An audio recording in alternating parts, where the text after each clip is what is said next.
So here we see Jeremiah planting the throne of David in Ireland, and we see a prophecy in Ezekiel, the 21st chapter, verse 27. Let's start in verse 26. It talks about the profane prince of Israel, the ruler of Israel, whose day is come when iniquity shall have an end. Thus says the Lord Eternal, remove the diadem, take off the crown. This shall not be the same. Exalt him that is low. And who was the low one that was exalted?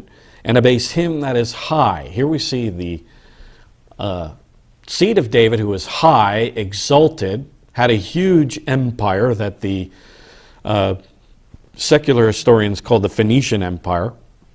Huge empire, and God is going to pull him down and abase him and exalt him that is low. And who is that low royal seed? Well, that was the race of Haramon, the Milesian kings. And we can trace the Milesian kings back to the tribe of Judah. And we go through that with you in that booklet, The Throne of Britain in Prophecy. And then it says in verse 27, I will overturn it. So here God is going to overturn the throne. Now, some translations have ruin or overthrown, and that translation is accurate to a certain point, because the throne of David was overthrown. It was brought to ruin, but then it was overturned. You see, that word overturned means a bending or a twisting. And so the throne, the rule of that throne, was brought to ruin, overthrown, but then it bent over. It twisted over into another place, and it started to rule again. So here we see 3 overturns in the Bible. And the first overturn was from Jerusalem to Ireland at the hill of Tara. And we see in the hill of Tara, we see hieroglyphs in the hill of Tara that actually depict the journey of a ship that came from Tyre into Spain and then into Ireland. We also see a judgment seat of Olin Folda, which is Jeremiah.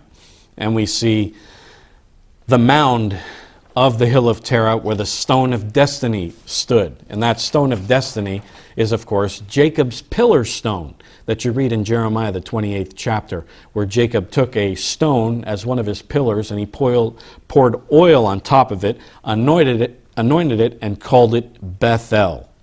And that stone was then taken to Egypt, and then out of Egypt the Israelites took that stone. You see rings on that stone, meaning that that stone was mobile. It journeyed with the Israelites, and then it was set in Israel. And we read in the book of Kings, kings being coronated on that stone. They stood by that pillar stone, and they were coronated as king. And they said, God save the king. And so we see this custom in Israel, and now we see it today in England, of Queen Elizabeth being coronated on top of a rock. Well, where did they get that idea from? Well, that rock, the kings of Scotland and Ireland were coronated on that rock. And that rock was brought from Jerusalem. When the remnant of Judah, Jeremiah, went back into Jerusalem with the king's daughters, they took that stone, because he had to plant the throne of David. They took that stone and they took it with them to Ireland. They planted that throne in the hill of Tara, in Ulster, in Northern Ireland, and there they began to rule. And that is the first overturn. The throne of David was brought to ruin in Jerusalem, and then it twisted over, it bent over into Ireland, and there that first overturn took place in Ireland. But God says that there was 2 more overturns that were to take place. And the second overturn, now I would just want to quote you this about Prince Haramon.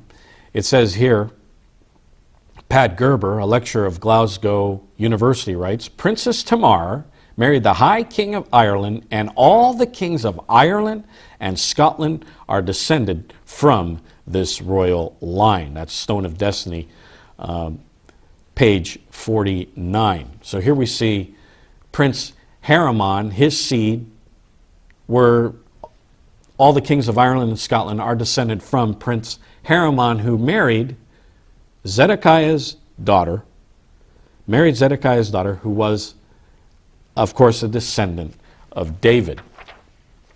Now, I want to read you another prophecy in Ezekiel, the 17th chapter, just to substantiate the fact that this was Zedekiah's daughter.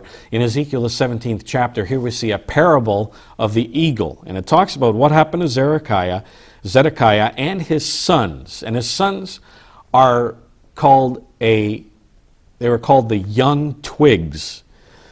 But in verse 22 of this parable, it's a very lengthy parable. I'm not going to read it all, but I'm just going to skip to the important parts here.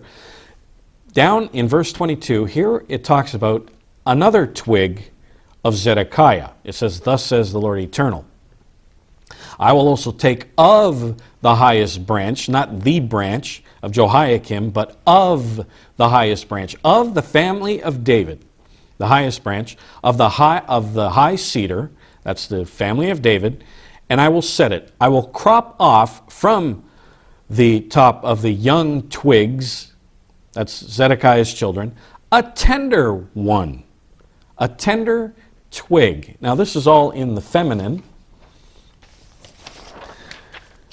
All these words are in the feminine, including this twig. And it says here in Strong's, it says feminine, a sprout, a tender branch, a young twig. So this is in the feminine, which means a female, a tender twig. And then God says, "And I will plant it."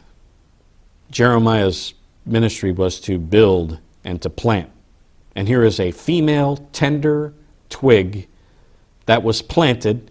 And it says, "I will plant it upon a high mountain and eminent. In the mountain of the height of Israel will I plant it." Not in Judah, but in Israel.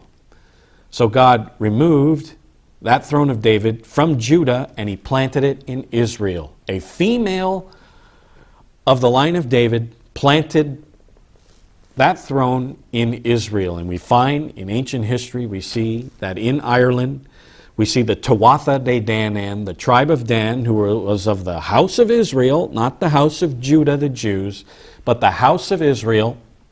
There it reigned.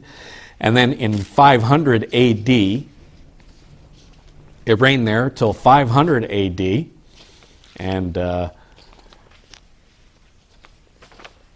in 500 AD, Fergus the Great from Ireland, the kingdom of Dalriada, invaded the west coast of Scotland, the land of the Picts, and there he planted that throne in Scotland.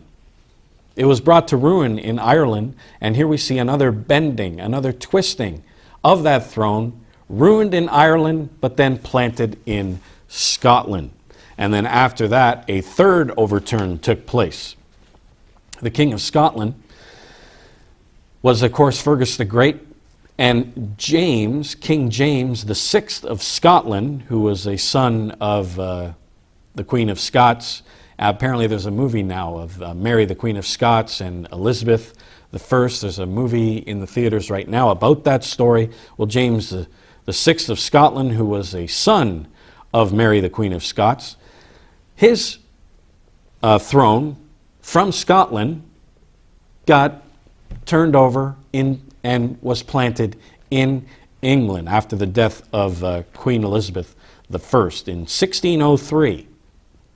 The Tudor monarch of England, Elizabeth I, died, and James VI, who became James I of England, moved that throne from Edinburgh to London, and the throne of Scotland and England were merged into one union called the Union of the Crowns. And James I, we quote here, talks about this throne and talks about King Fergus of Ireland, whom he has descended from,